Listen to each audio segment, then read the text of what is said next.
Kamusta po? Nanonood kayo ng The News Listener. Ako po si Angelo at pag-usapan natin tong desisyon ng COMELEC. Nakakagulat. Nakakagulat talaga, guys. Ah!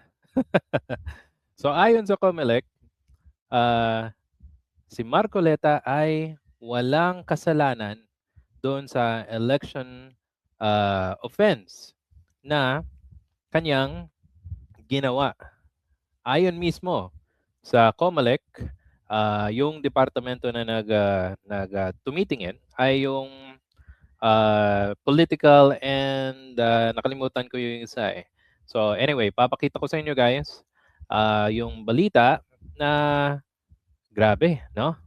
Kumbaga, okay pala ang isang kandidato na hindi mag-declare ng kanyang donations. Yung makakasuhan lang ay yung nag-donate sa kanya, hindi yung taong tumanggap. Bili ba? O sige, punta tayo sa DZMM. So, pakita yan yung flash report galing sa kanila. So, let's watch and listen. Hapon, Attorney at Liza, tinapos na ng Commission on Elections sa COMELEC ang investigasyon laban kay Senador Rodante Marcoleta matapos mabigong makakita ng sapat na ebidensya para mapatunayan na siya ay lumabag sa election laws. Patay sa resolusyon, kinatigan ng komisyon ang rekomendasyon ng Political Finance and Affairs Department o PFAD. Ay hiyanto na yung investigasyon laban sa Senador kaugnay yan sa issue ng kanyang sose. Pero lumabas sa fact-finding investigation na hindi umano nakasunod si Marcoleta Section 109 ng Omnibus Election Code, bagamat hindi ito naging sapat na basehan para siya isampahan ng kaso. Imagine niyo, klarong-klaro sa batas na yung kandidato dapat mag-declare ng kanyang campaign contributions kung sino man nag-donate sa kanya. Tapos, yung departamento na nag-imbestiga at sinabi ng COMELEC na hihinto nyo na. Kasi, wala namang nakitang violation. Klarong-klaro na nga di ba? Ano bang ginagawa nitong COMELEC na to? Imagine yun si Cheese Escudero. Yon. Kung natatandaan nyo, si Cheese ay nakatanggap din ng donation. Okay, galing sa isang government contractor. Right? Na dapat bawal na bawal ho sa Omnibus Election Code na bawal mag-donate ang isang government contractor sa isang kandidato. Kasi merong ang mangyayari merong conflict of interest. At yun na nga nangyari, di ba?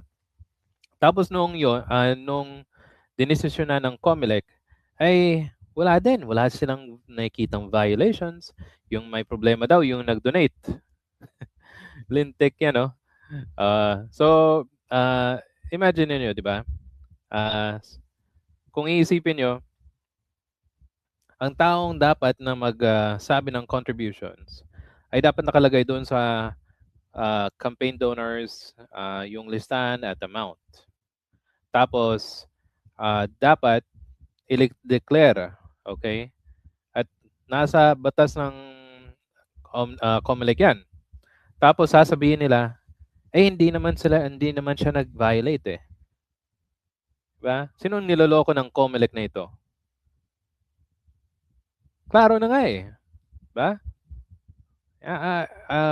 Yung balita last time na sinabi ni Senator Ping Lacson ay meron daw special group or merong isang grupo na interesado dito sa nangyayari kay Marcoleta at mukhang pinipressure itong COMELEC na wag hatulan ng matinding penalty itong si Marcoleta. So ito na nga, siguro ito na yung sinasabi ni Senator Ping Lacson na hindi nakakagulat na desisyon ng COMELEC na hindi dapat nasa ano na nga na dapat parusahan ng without declaring yung contribution merong indirect bribery, yun ang tawag niya, no, ni Senator Ping. At dapat nga ma-disqualify si Marcoleta. So very clear, simple yung batas, pero lusot. Aba. Sige, tuloy natin. Samantala, inatasan naman ng COMELEC ang PFAD na magsampa. Yun imagine niyo yung nag-contribute, yung pa yung yung kakasuhan. Pero yung nakatanggap at siya pa mismo nagsabi na tumanggap siya, hindi na dineclare, siya pa nagsabi wala siyang kasalanan. Oh. Wow! Grabe, saludo ako talaga sa COMELEC. 2 senador na pinalusot nila. Sige. Sina Michael Tan Defensor, Joseph Varias Espiritu at Aristotel Baluyot Piray. Nahaharap ang tatlo sa posibleng election offense dahil sa kabiguang magsumite ng kanilang report of contribution sa loob ng itinakdang 30 araw matapos ang halalan. Ipinatutos na rin ng komisyon sa Law Department at PFAD ang agarang pagpapatupad ng nasabing resolusyon. Matatanda ang base sa Socio ni Marcoleta, 112 million pesos ang nagastos niya sa kampanya, mas pataas yan kumpara sa halos 52 million pesos na idineklara sa kanyang salin. Pero ginamit Marcoleta yung Pinheiro Doctrine Supreme Court decision bilang depensa na nagsasabing naging kandidato lamang siya sa simula ng at ignite na ako pa special kandidato. Yung nakakalungkot Tinanggap niya, bago daw niya nakuha yung contribution na yon ay before ng campaign period. Yung ganyang logical ay hindi talaga maganda. Kasi dapat yung ginamit yung contributions na yung ginastos niya dapat nung nangyari nung election period moving onwards. At dapat yun dineclare na yun, di ba? At meron discrepancy. Imagine yun, napakalaking discrepancy.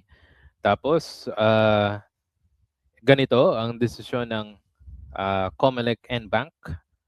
Di ba? Ano sa tingin nyo? Kasi para sa akin, mukhang talagang pinaglaruan napaka-simple ng batas na Omnibus Election Code na pag hindi ka nag-declare ng iyong SOSE, ay pareho din ng hindi ka hindi mo inilagay yung donors, parang hindi ka na nag-declare ng SOSE mo. At yon ang pag yan ang nangyari ay disqualification na agad ayon sa batas. So tapos kay Cheese pa. Yan. So pwede nyo yung kay Cheese na last year. Imagine nyo 30 million pesos galing sa taong campaign government contractor. Tapos sabi nila hindi naman nanggaling sa company. Saan ba kumukuha ng pera yung may-ari ng company? Siyempre doon sa kanilang kumpanya, 'di ba?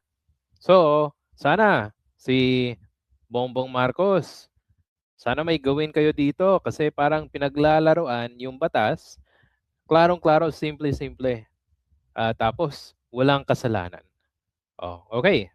Doon na po tayo guys. Kung meron pa kayong comment o suggestion sa ating video, paki-comment po sa ating comment section at kung nagustuhan niyo po ang ating video, paki-hit po ng like and subscribe button. Salamat po and I'll see you sa susunod na video.